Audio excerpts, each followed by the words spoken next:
Hey there. So today I'd like to talk about junk wax and why I am actually thankful that I got to collect baseball cards in the junk wax era, and also going to be opening some assortment of junk wax packs that my friend Sean provided for me. I'm very thankful to have these to open today. Kind of a smorgasbord of junk wax we got from some from 88, and we got some 90, some 91, and some 92. So kind of the really a sweet spot of at least the era of junk wax that I was collecting in.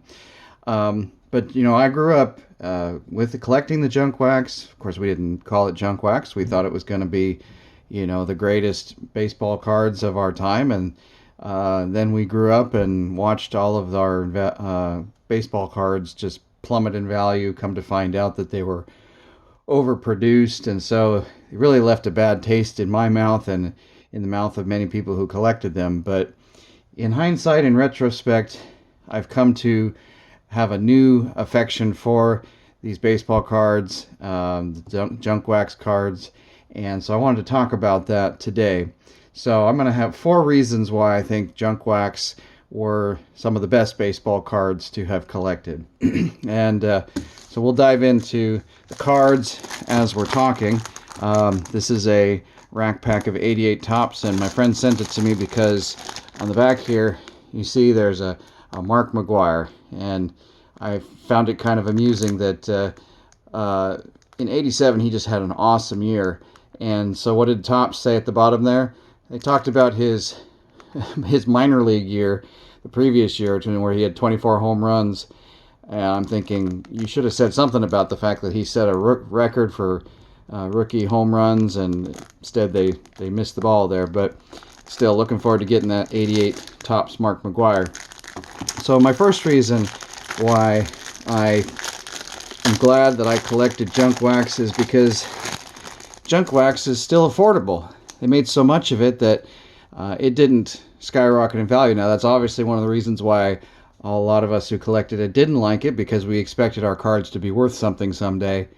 But now that I'm an adult and I have nostalgia for these things, they're still cheap. And there's not many things that people had nostalgia for in their youth that 20 years later they're able to acquire for basically almost the same price of when they were able to get it when it was new.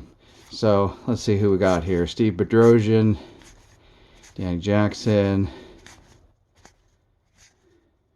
Glenn Davis, Harold Baines. All right. Of course, we're getting down into the part of the pack that has the McGwire. I'm not a real big fan of 88 Topps, but I do like some cards in there. Jose Uribe, Tom Henke, Zane Smith, Twins card, and there it is. Topps All-Star Rookie. It's a beautiful 88 Topps Mark McGwire. Excellent.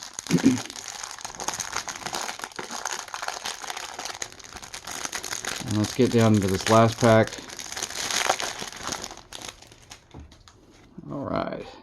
So I don't have to. That's one thing I love about junk wax, is I don't have to feel guilty opening up these old wax packs or rack packs.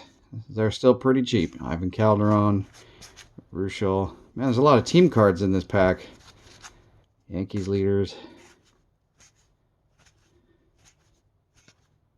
And Rangers leaders. All right. Now we're going to get into some 90 Bowman. I did not really buy much of any 90 Bowman when I was collecting back in the day.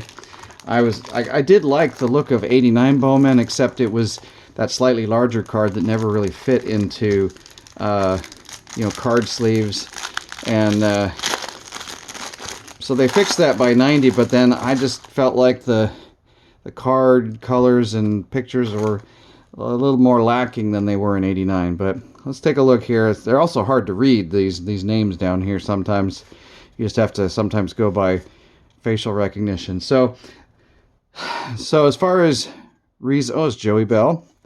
As far as reasons to be thankful that I collected cards in the junk wax era, second reason is junk wax taught me not to, or to be wary of a guaranteed investment. What I mean by that, oh, Bobby Bonilla. That was a good pack so far.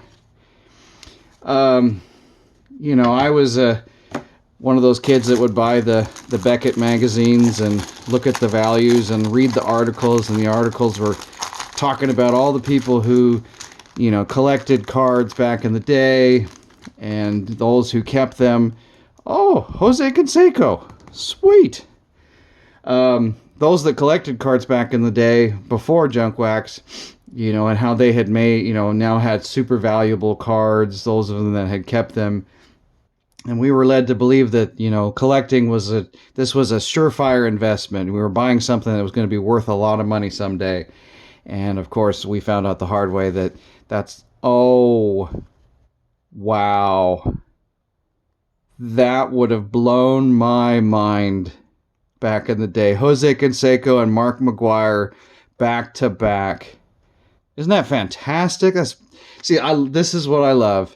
I don't have to worry. These are really not worth much of any money, but boy, it's fun to relive this kind of stuff. But yeah, it taught me that, gave me a good example. Ooh, Sandy Alomar. A good example, a good learned lesson that if everybody says something is a great investment, well, be careful, because it might not be. But that was a phenomenal section on this 90 Bowman. Oh, Kevin Mitchell mail-in art card.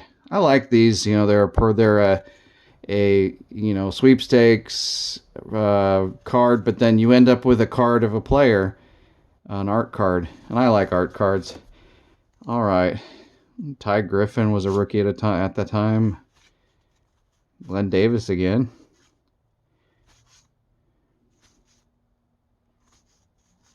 Craig Smith. Aaron Dalton. Julio Franco. All right. Mike Gallego. Well, that was something else, though. That blew my mind, the Canseco and McGwire. All right, let's get into this next Bowman rack pack and see what we find. As I mentioned, I had pretty much I didn't buy any in the day except for, I think, traded for some of these. So I've increased my probably doubled, even tripled my 90 Bowman collection now. Well, I didn't see anybody there. Exciting. Let's take a look at the next one. All right, Andy Beans, Dave Henderson,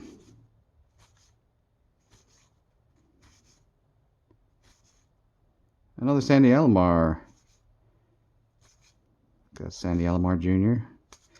So some similar cards in that section.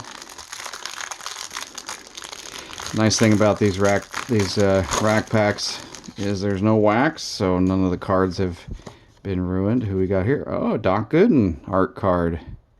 That's nice. All right, Brett Saberhagen, Terry Steinbach, Paul Molitor, Chuck Finley. Oh, Wade Boggs. All right. Well, that rack wasn't as good as the first one, but still got some good cards in there. And then this is another rack pack, but it's a single. It actually comes with 41 cards. Those triple packs come with 39, so you actually get more cards in this thicker pack.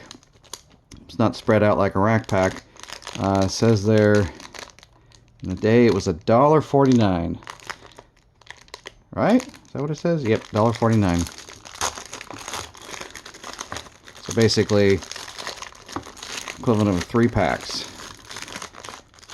All right, I see an art card back there. Let's wait for the end. All right, Andy Beans, Dave Henderson, Ben Ken McDonald.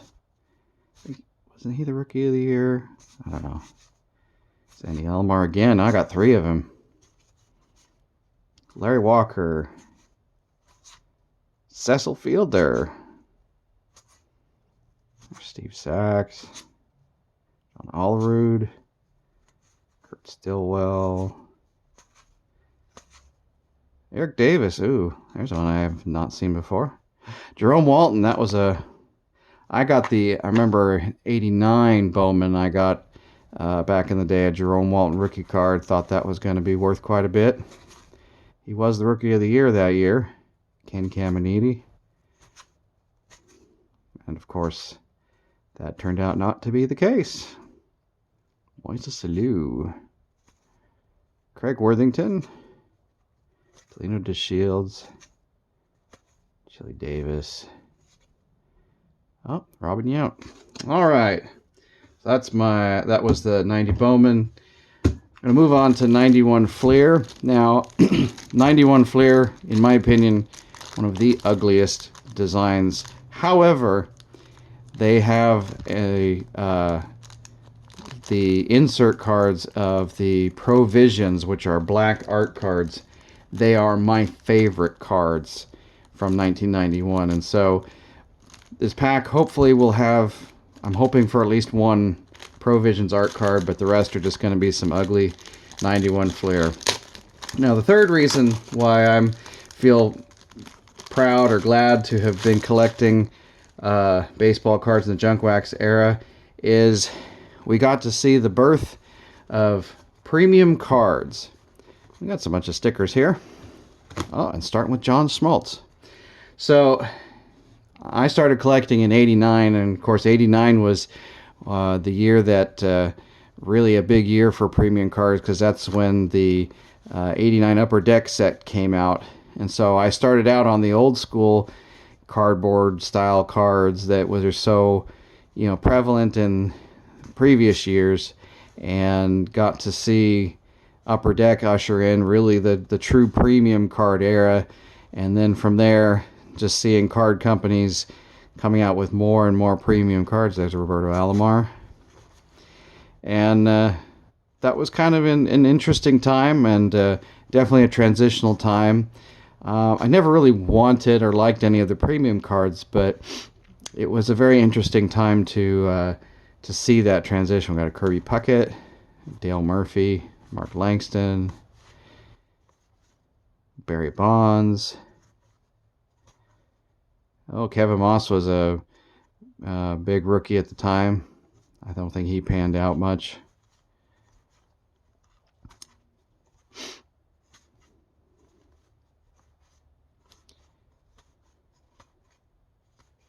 Yeah. Well, no Provisions. Oh well. A few good cards in there, though. And some stickers. All right. And then moving on to some 1992 Upper Deck. And by 1992, I was pretty much it was winding down. 91, I think, was the last year I really collected in any significant numbers. So 92 barely picked up cards. And then the Upper Deck usual cards shuffled and rotated. I'm gonna have to work with that. That's a nice picture. So the last reason that I am glad that I collected baseball cards in the junk wax era is the fact that junk wax cards never ran out. Oh, there's Ryan Sandberg. I love Ryan Sandberg. What's that? Ellis Burks. Okay. So, yeah, people who collect baseball cards this day, I think, are experiencing, a completely different type of collecting, where there's going to be very limited inventory, not a whole lot of cards to buy, and while I'm sure that makes the cards more valuable, it's kind of a bummer if you're wanting to buy cards. We never had that problem growing up. There was always cards to buy. Now, I do remember them telling us that certain cards were going to be scarce. They were kind of feeding that mentality, but you know it, and that never was the case. They were just trying to get us to buy more. But again, looking at the positive, I never had a problem. Ooh, Jeff Bagwell, there's a good one. Gary Sheffield, other than that nice batting stance picture too. That's a good one. Chris Sabo, he was hot back in the 90s, the early 90s. Dave Henderson. So definitely definitely was nice to not have to, and even to this day, I mean, they made so much of these cards that even to this day there's no shortage of them. And going back to my original point of, you know, loving junk wax, because junk wax is affordable, it's also available, and you know, with a few exceptions. Obviously 89 Upper Deck is a bit more premium. Costs quite a bit of money to buy packs of that these days, but it's still nice to be able to go back and, oh, Nolan Ryan, yes, you get to have fun. Like, so there's Ellis Burks, Storm Davis, Sammy Sosa,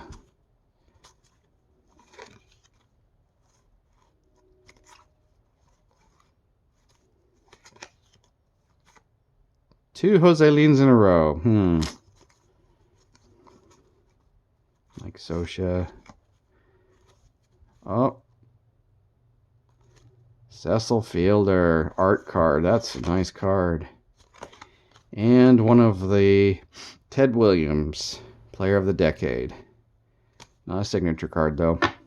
All right. Well, that was fun, and I hope you enjoyed watching it, and also hearing kind of a alternative take on the positives of having collected cards, and to this day still collecting cards from the junk wax era. Hope you enjoyed it.